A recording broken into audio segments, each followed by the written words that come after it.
It's Judgment Day.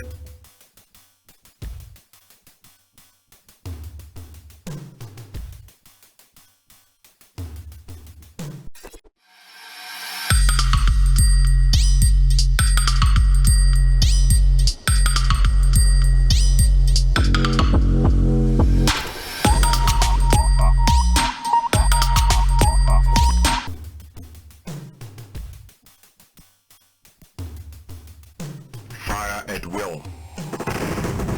Nice shot.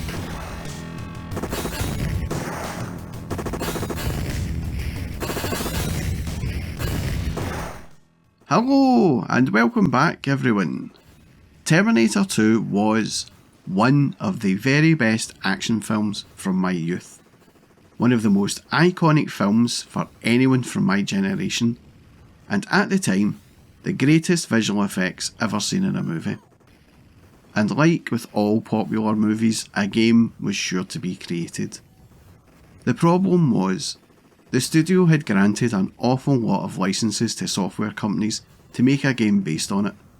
Ocean of course got the license for the home micros, and those versions, in my fuzzy recollection anyway, were crap. Midway had been a little shrewd. They'd done a tie-in with the studio to produce a game that utilised digitized graphics of the main characters to incorporate into a game, and would have this game come out to coincide with the cinema release of the movie. But it got delayed slightly, and got released in winter the same year. Midway's approach would be to make a 2-player gun game based on the future wars seen in the films, and also some levels based on present-time Los Angeles. And the result was actually a pretty good light gun game. I hadn't been a fan of Midway for years, and I especially didn't like their overuse of digitised graphics. I hated that style of visuals as it always felt janky, clunky and unresponsive. But for a shooting game, they're ideal actually. The opportunity to blast away a whole ton of T800s was one that most gamers were not going to pass up on, and with 2 players simultaneous, Midway must have realised they were going to have a surefire hit on their hands.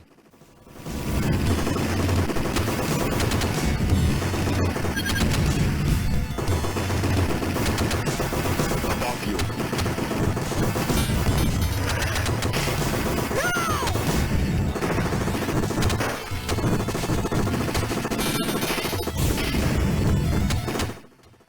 The visuals are not to my taste, but the representation of the T800s looks great, and I like the way they get blown to pieces. I never get bored of seeing that, and it's just as well, as there are explosions left, right and centre in this game.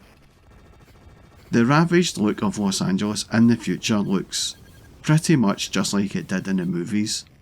Dark, bleak and devoid of colour or hope. And the HKs look superb. I never thought I would ever have said this, but this is a Midway game that plays well with this visual style.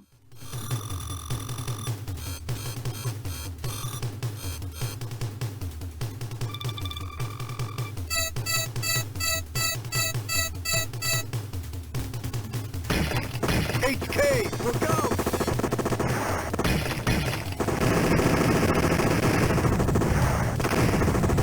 Nice shot.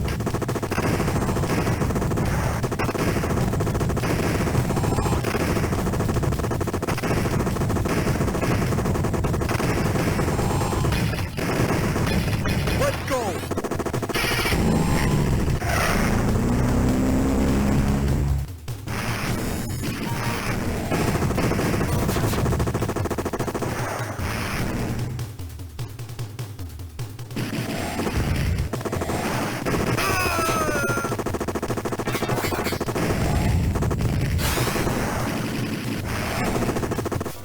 The sound effects are super loud, and in the arcade, I thought I was going to go deaf, it was that loud.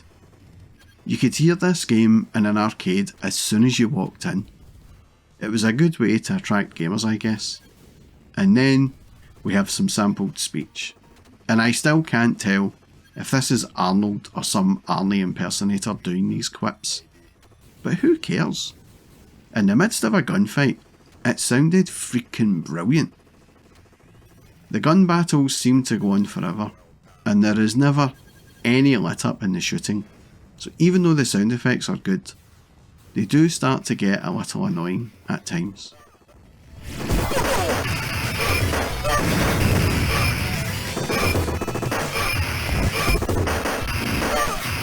Look out!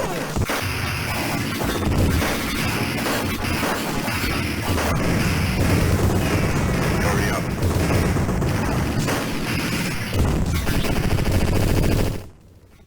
I am not sure if Midway went out of their way to make the game tough or not, but by God it's challenging on a whole other level. It's super tough, and me and my mates fed many a pound coin into this cabinet. Even my crackshot mate said it was really tough. The challenge comes from the fact that each T-800 takes several shots to destroy, and so you find yourself being absolutely bombarded by Terminators and other flying spheres. It's a kind of fake toughness, I think. It's overwhelming the player to the point of exhaustion. With the difficulty of the game and the fact it was £1 a go, it was not a game I ever beat in the arcades, and neither did any of my mates. But the main talking point was all on home ports. And would this game get a home port?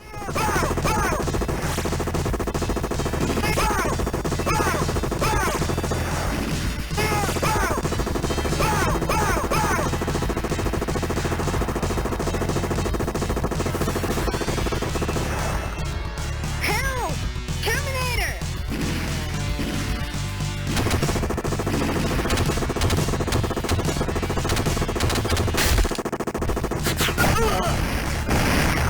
Terminated. Let's go.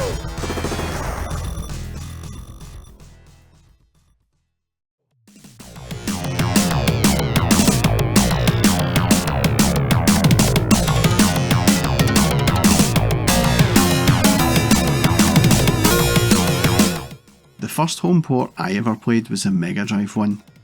There was a SNES one as well, but I will come to that.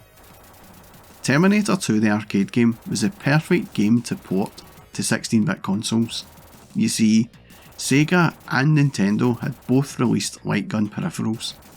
Sega had the Menacer, and Nintendo had this atrocious looking Super Scope. But both consoles were now poised and ready for competition in UK schoolgrounds. As if the 16-bit console war was not hot enough at that point, and Sega got the home port first.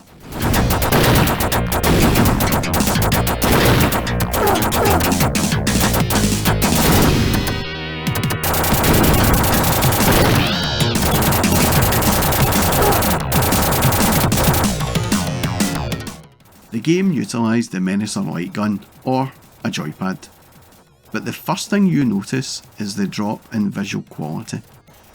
The digitized graphics are gone. Even the ravaged war setting of Los Angeles is pretty bad looking. And the sound is questionable in my opinion. The Megadrive sound was getting to be pretty bad by this point. But the real question was, how did it play? Well, to be fair, on the Megadrive, it played very well. When I played it at a mate's with the Menacer, it played just how I remember it on the arcades. It didn't have the same atmosphere, obviously, with the sound only coming out one speaker on the side of a 14-inch TV. But I have to admit, I rather enjoyed this game in the Megadrive. And as far as ports go, it was great. It was still every bit as hard as the arcade, but I really liked it. I can't tell if it was because the Menacer was so much easier to use than the Super Scope, but there was something about this version I liked. And it's another example of games being great with average visuals and sound. I was, however, keen to see how it played on the Super Nintendo, as I was now a fully fledged SNES fanboy. I was hoping the SNES version would be better.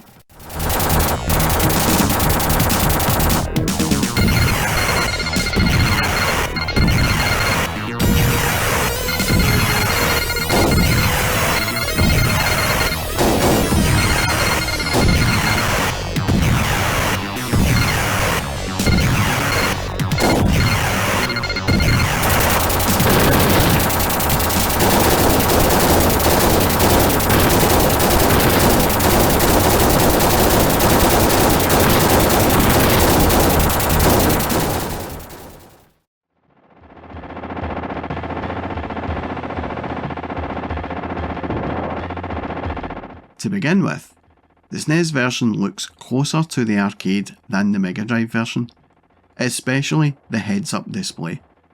But these digitized visuals seem to have gotten a little fuzzier with their port to the SNES, which was pretty much the same thing I experienced with Mortal Kombat on the SNES. The ravaged, war-torn Los Angeles looked even worse on the SNES than the Megadrive. The SNES version was pretty dark, but the silhouettes of the destroyed buildings in the background looked more like some old Roman ruins than tower blocks. The sound also sounded a little muffled, but it still sounded better than the Megadrive in my opinion. But it was playing this game with the Super Scope which was a problem. Nintendo had this family-friendly reputation they liked to maintain, and they didn't want to produce something that looked like a gun. But a bazooka is way less threatening looking. I still to this day do not understand the Super Scope. I really don't. Anyway, playing this game with the Super Scope felt awkward. It felt weird. But in Nintendo's defence, I did always find the Super Scope to be way more accurate than the Menacer. But the Super Scope was just not suited to this game. But if you were to ask me which home port was better, I couldn't make a decision. They both have good points, and they both have bad points. And when playing either version with the joypad, they both feel the same really. So the real decider comes down to your individual preference for the Menacer or the Super Scope. Both light guns never had a huge selection of games for them. Light guns had always been a bit of a fad for the home, and it's a real shame, as light gun games are a real leveller in terms of skill. It's just point and shoot. The arcade game was massively successful for Midway, and enabled them to invest in better cameras and lighting, etc. for future games. The movie, on the other hand, was one of the highest grossing films ever made, and is still an all-time favourite of mine to watch. In closing, I would say Terminator 2 the arcade game is a game that you should consider giving a go on any format, if you have the ability to do so. And that was my look back at Terminator 2 the arcade game. And as always, a massive thanks to all those who have liked, commented and subscribed to my channel. It really does mean a lot for the growth of the channel. And that's all from me folks. Thanks for watching.